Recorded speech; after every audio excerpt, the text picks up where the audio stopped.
November 7th, special study session, not special, just a study session. They're all special. There- Yes. Of the Ellensburg City Council. Clerk, take the roll, please. Or we don't do it for, say, okay. So we're all here anyway. This is to discuss new revenues and outside funding requests from the rodeo board in Kittitas County. City manager, take it away. Wonderful. Thank you, Mayor and Council. So in your packet tonight, what we did is we compiled a list of revenue options available to cities. And just a little background, the county commissioner, a number of county staff, including the fairgrounds and event center manager or director, I should say, Katie Porterfield, along with some rodeo board members, came to talk to us in early summer. And the request was for the city to share in the debt service to do a number of improvements at the event center. The city has past practice of doing this. In fact, I think we just finished off some bond payments, debt service payments in about 2017 from lodging tax funds that were used to fund one phase of the event center improvements.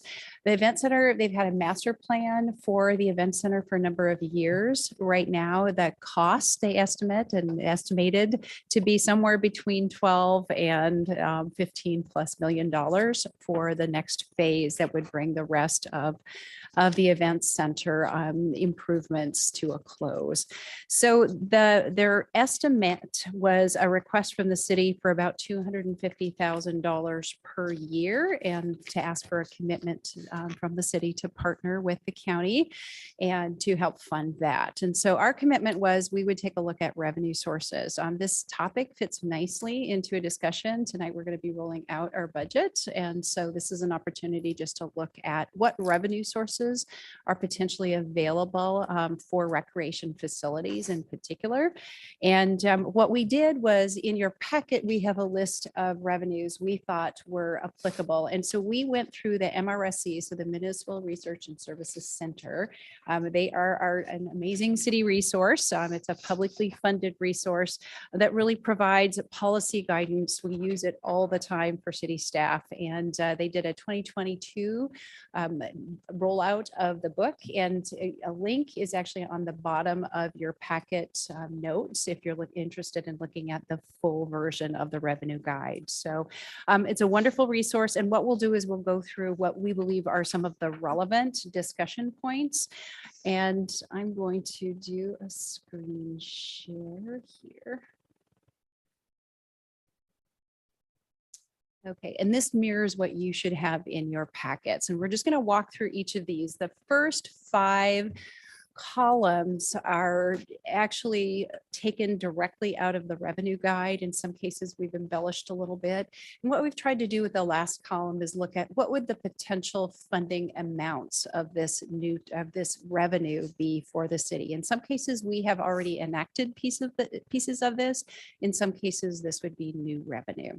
So we're going to start out with the public facilities discussion. And public facilities district funding, it's actually an act that creates a separate taxing jurisdiction. It can be for a city or it can be for a larger size, and it creates an opportunity to fund public facilities with sales tax revenue. So it's an overlay taxing district that provides up to 0.2% tax benefits, essentially, or tax revenues to fund public facilities. With the public facilities district, you can also charge user fees. And so sometimes in larger communities, they might have user fees for recreation facilities that feed back into that project. So again, it becomes its own taxing district with its own board, or if it's, equivalent or the same as the jurisdiction boundaries, it might be the city council or the county commissioners that actually operate that board. So it's a separate,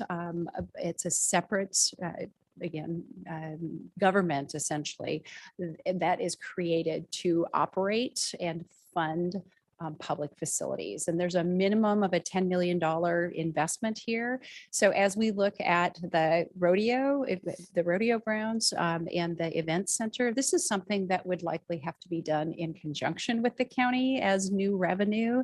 And again, this does require voter approval for not to create the district, but to create the funding source for the district. So that's one option that we really haven't talked about, but as part of this is relevant, as the council, we have a number of recreation facilities that have been on our lists too, and to potentially look at partnering with the county for some of the larger, we have the field house discussion, we have community center discussion. There are other larger projects that there could be a partnership down the road with the county for this new type of revenue. But again, it has to be voter approved as well. Can I, Yes, are you taking questions? absolutely. I'll take questions. Is it a governing body as well? So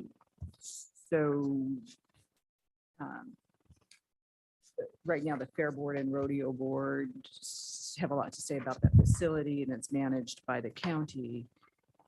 This would put some distance between the County Board of Commissioners and the staff. There would be a different set of governing.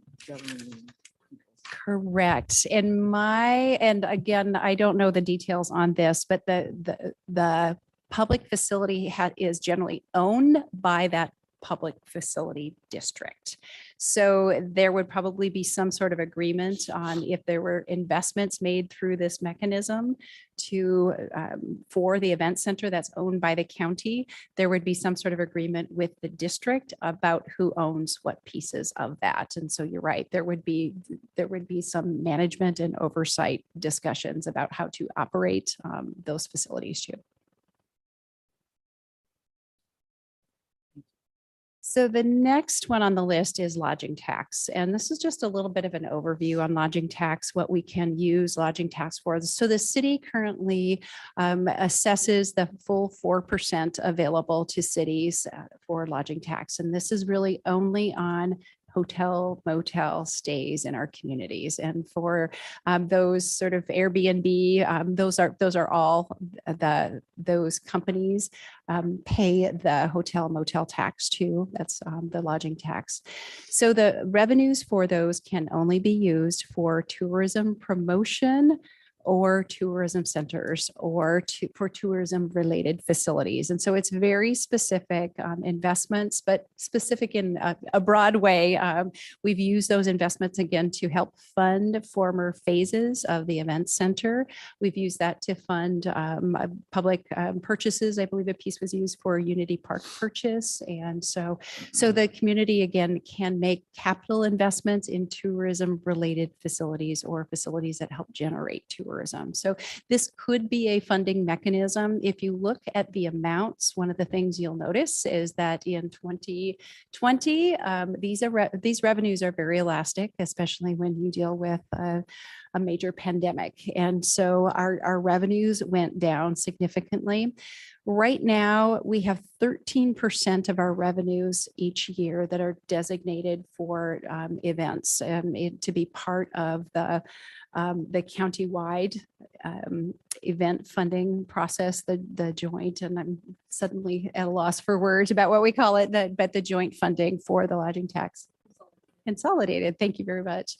So 13% each year is committed.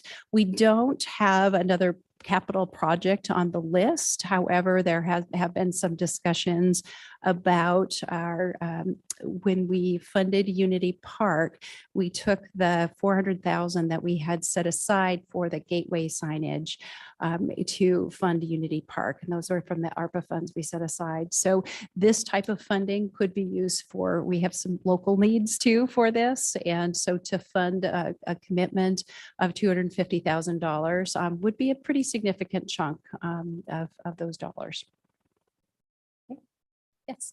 I was going to ask a question, but are you moving on or? I will I was move going on to ask a unless you have a question. question. On the last part of that, where it refers to the ability to use some funds to repay debt for affordable housing, is that as it reads, essentially the city would have to issue debt or take on debt and then use that to backfill it? Or could it be used to replenish our affordable housing fund that we use to fund projects? So the legislature made a few, and these were some surprises that we actually found, a few changes during COVID for, to allow certain pots of money to be used for affordable housing.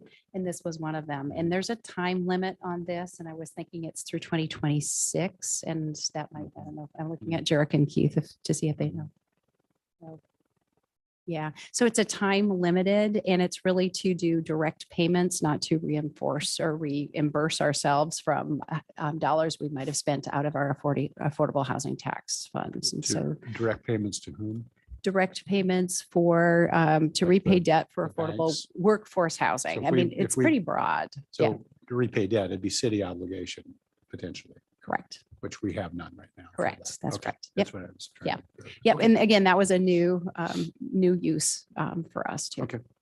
So just another follow-up. So we moved some of the COVID money to Unity Park instead of the Gateway, but wouldn't Unity Park be just as eligible for the lodging tax funding as Yes.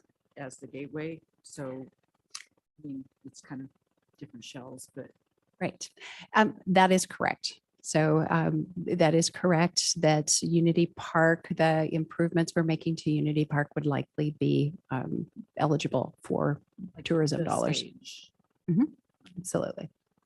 I have a quick question as well. So the money, if we were to do that, would the money then lessen what the applicants that apply every year to use these for tourism, the private and businesses, or would it balance? I mean, I'm asking if they're taking away from that fund, so we would be able to give less to the community on those. So our commitment through this consolidated process is to take 13%. So for this year, the dollars that come in for the lodging tax revenues, we take 13% of that and it's applied to the next year's funding. So that usually comes off the top. What we'd be looking for in a commitment to the rodeo or the event center would be a stable source of funding. And again, that could be, we're within that range here in this fund, but there isn't a whole lot of room for error in that, if taking that 13% off the top and just looking historically at the dollars that have come in over the last few years. And just to clarify, so that lodging tax fund has the events, and then a bigger chunk goes to the Chamber for Tourism Promotion. And then there's leftover that we've allocated for capital projects. And at one point we had it is only for publicly owned capital projects, and we had a process, an application form that we made even the Parks Department go through so that the Lodging Tax Committee could vet those projects. So Thank you. Yeah, and thank you for the reminder. The agreement with the chamber is for just over $200,000 per year out of this same fund. So that too is generally off the top of our revenues. And during COVID, we actually made some adjustments to that agreement to adjust that down. So if we made $500,000 this last year from lodging tax, 300,000 of it is already allocated. And that's why the 200, there's not room for another 250. Yes. Yeah. So, thank you. Great. The next one is the tourism promotion area. And so this is actually a new tax that hoteliers tax themselves. And so sometimes when people talk about a head tax, this is something that they talk about, but this is actually has a very specific expenditure use, and it's only for tourism promotion essentially. So very limited use. It wouldn't be applicable to the event center funding at all. And again, this is an act that the hoteliers actually tax themselves, and it's a flat rate of up to, I believe it's $3 per room per night. And so you'll see lots of larger convention and visitor bureaus work with their hoteliers to do some destination marketing. So it's to attract folks back to the community. So that's not an eligible source for this use. So REIT 2, so the real estate excise tax is another option. And so we took the revenues. So REIT 2, REIT 1 is, which the city currently has and has had for a number of years. We actually use REIT 1 revenues. And again, this is on 0.25% tax on the sale of real estate property in the city. And so you can look at the history of REIT 1 revenues. We actually use those revenues specifically for sidewalk and street programs in the city. So those are programmed for very specific costs.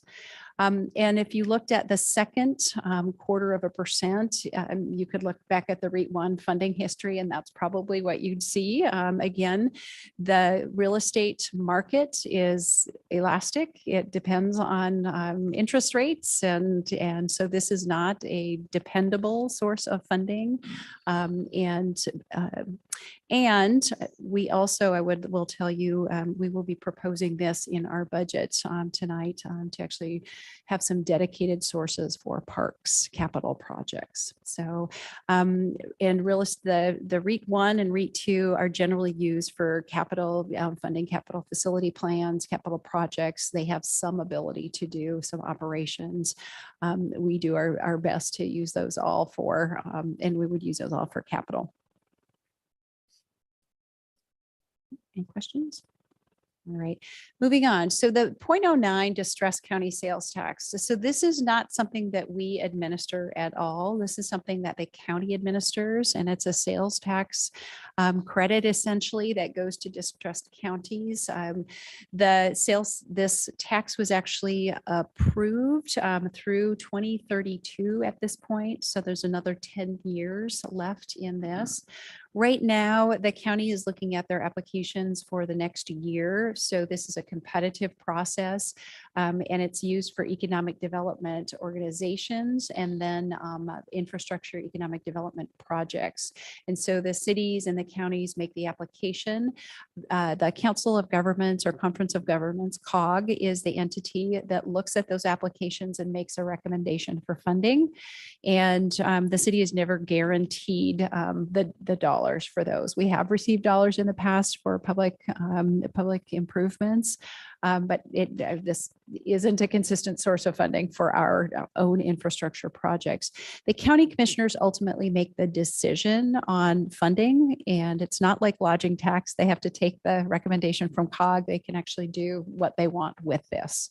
And so this was actually one of those options for revenues for the event center that was floated on having the city and having the city forego any requests from this fund for the next 10 years to fund the improvements and to help pay debt service on that. And that was it's one of our favorites from staff. We're not guaranteed these dollars. They come through the county. The county has the ability to designate, and this would be a way for us to, if we said we're not going to apply for anything, which we have not this year, and for us to commit a portion of that to our portion, our share of the event center funding. I would just add, since I served on COG, there's somewhat of a precedent for a set aside. The amount of money that comes in annually, the commissioners have allocated a fixed amount typically over the last several years to go to debt payment on, I believe, the grandstands, and then, fairgrounds. I mean, it's a significant percentage of the amount of money available every year. And it's taken right off the top before COG ever gets up. I mean, COG weighs in on it, but the decision's basically been made. So the idea of having an established year-over-year commitment is not new. So I think it's something that we ought to really seriously think about. Thank you. And this year, my understanding, the fund is at 1.5 million for their distribution. So it's a little bit higher than normal because they did not delegate the normal levels of funding the last cycle. They were waiting for the economic development plan to roll out so they can make some aligned investments. Okay. So moving on, the business and occupation taxes. And so the city currently has utility taxes, and those are really under the umbrella of business and occupation taxes.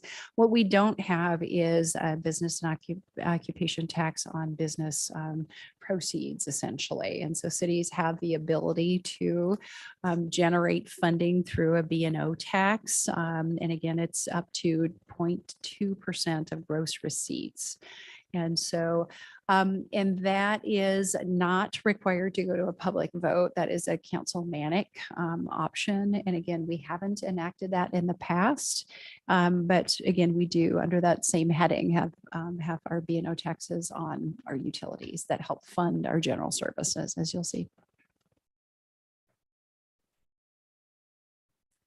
Okay, so the next one is the admissions tax, and this is something that we do currently have as well. So we've been talking about that head tax too. Sometimes that's referred to this. And so this is on up to 5% of the admission charge for facilities and events. And if you look at the funding history, you'll see it's not a large amount of revenue compared to some other options, and nor is it stable. So it definitely dropped down during the pandemic when events dropped off. And so this is one option. And again, it has broad use. It can be used for any governmental service or use. But again, the amount is not significant compared to a lot of others. Yeah, And so currently that goes into the general fund. that's correct. Are the primary generators the rodeo, the fairgrounds, university? Movie theaters. Rodeo, fairgrounds, and movie theaters. And I know like Valley Musical Theater, for example, when they have larger performances, do they pay into that? Do they? Okay.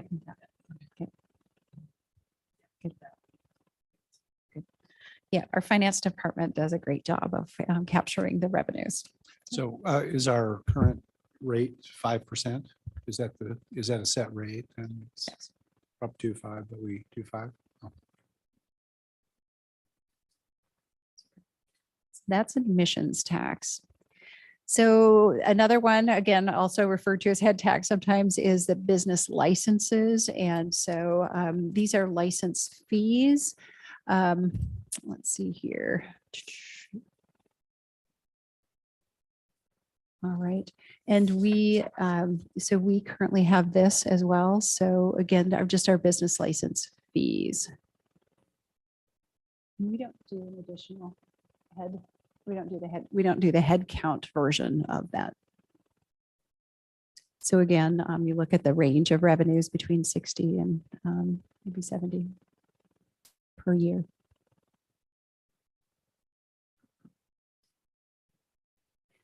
So the next is the affordable housing sales tax. And this was at House Bill 1406. We just refer to this as 1406 funds.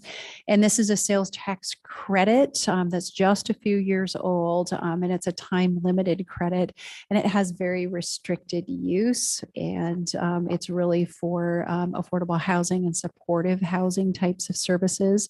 We don't have this programmed into anything. And as we look at revenues to support sleep centers and other services, this is something that we can plug in at another time. But for this discussion, as far as the event center, it's not a relevant use. Okay.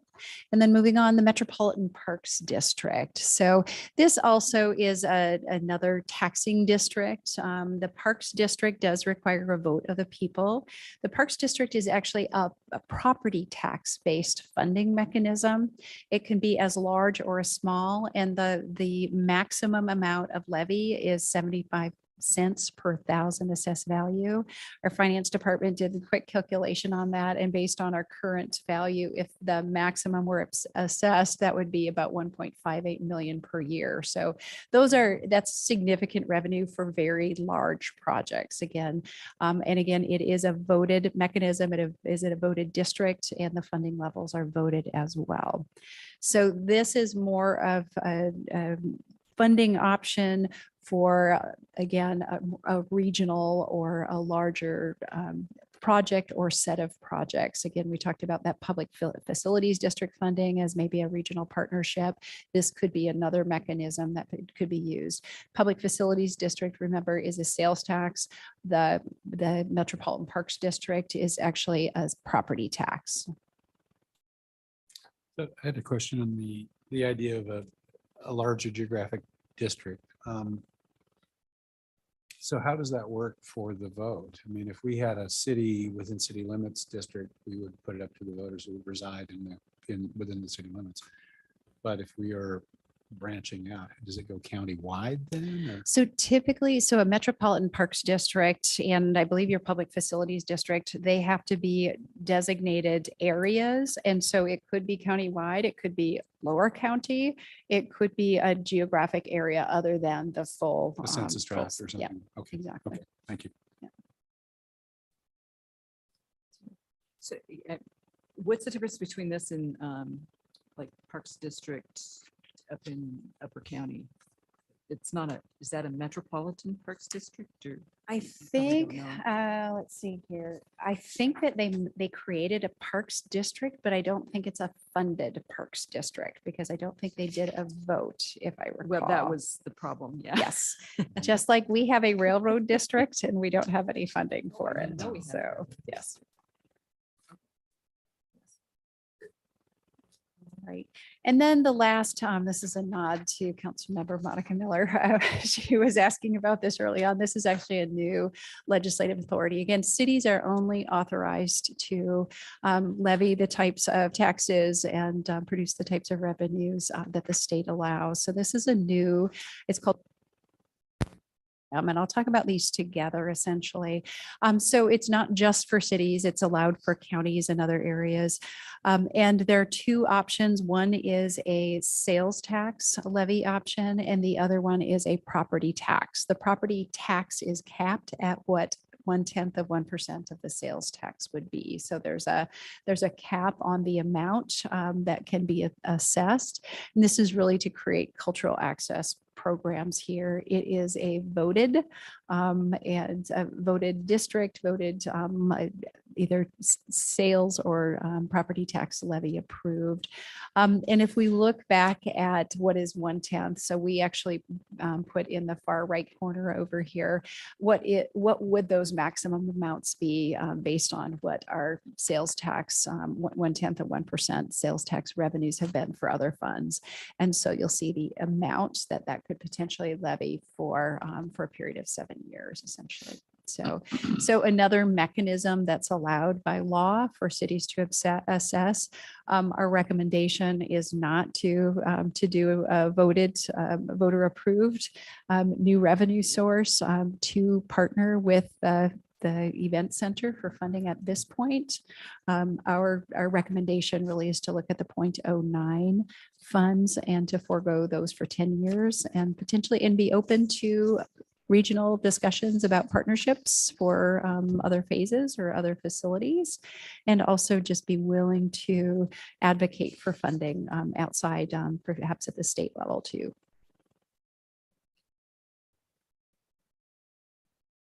Okay, are there any further questions? Can these avenues for funding be proposed at any time, or are they? It's not necessarily, though the REIT 2 is included as part of a solution for this budget process. They can be introduced at any moment. Absolutely. And as we talked about on the council's discussion and on your plate really is a community discussion about recreation facilities.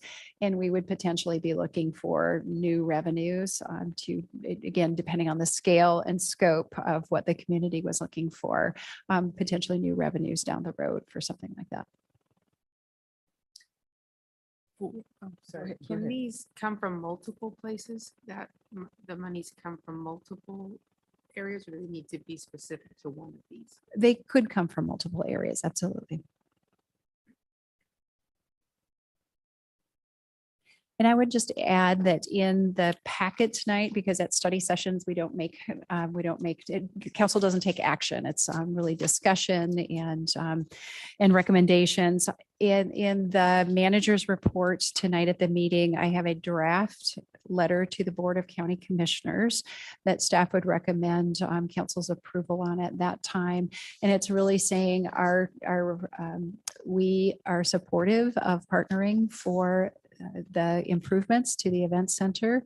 We would recommend foregoing the 0.09 distress county sales tax for the next 10 years. And we would be committed to exploring other partnerships for future revenues. I just had, so just a comment that I believe the county and the upper county cities have imposed the REIT 2 this year.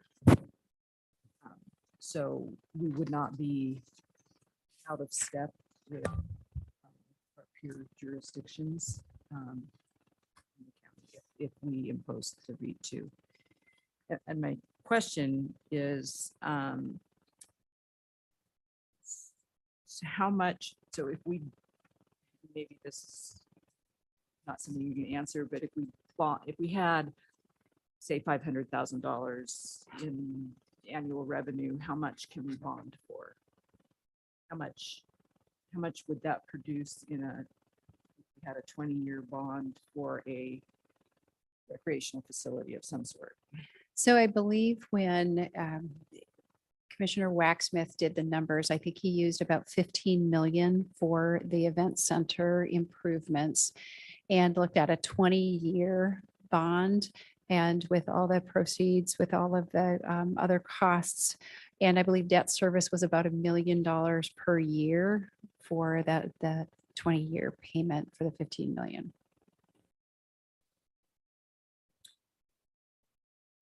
Yeah, That's I was gonna correct. say, that was, Yes. yeah, wow. So yeah, the comment was that was prior to rate increases. So Right.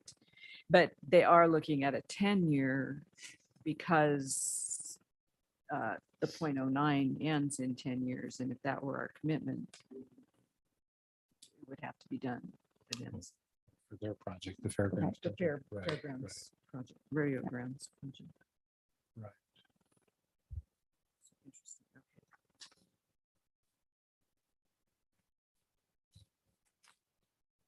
Okay. Our field house pool community center was way more than 15 million.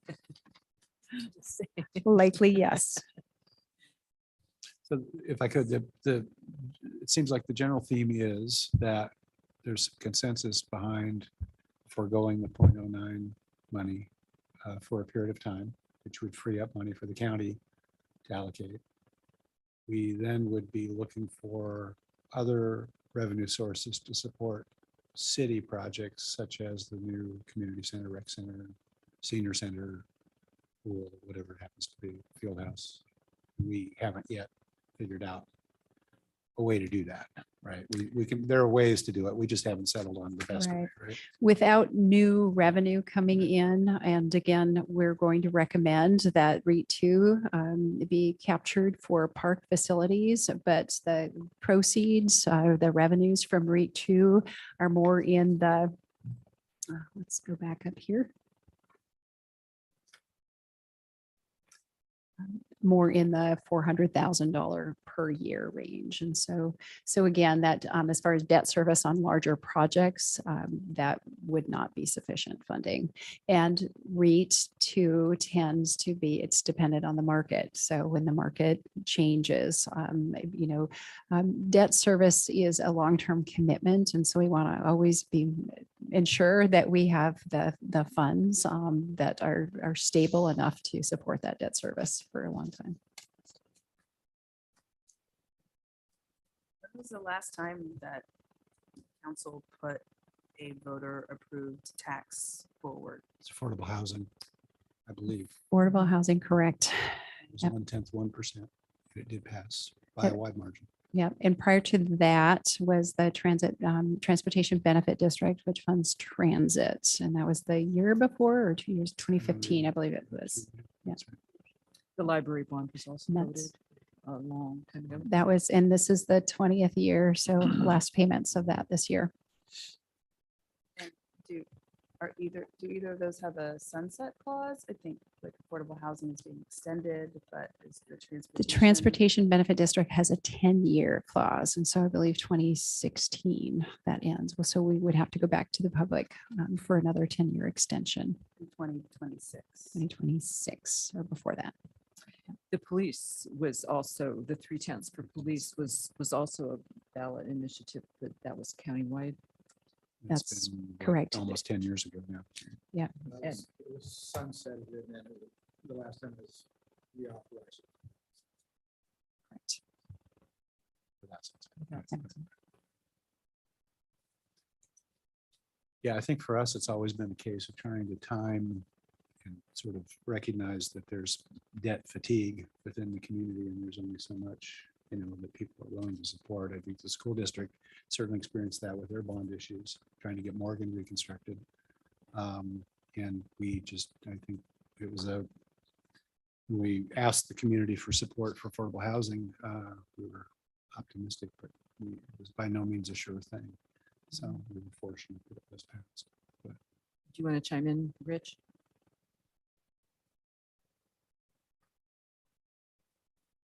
No, I'm good. I'm listening. So that's all I have for you tonight. Okay. We have a long break. We will meet here again. So I guess the study session is adjourned and we'll meet again at 7 o'clock for the regular meeting. Time to go over and get a coffee. Well, I don't know.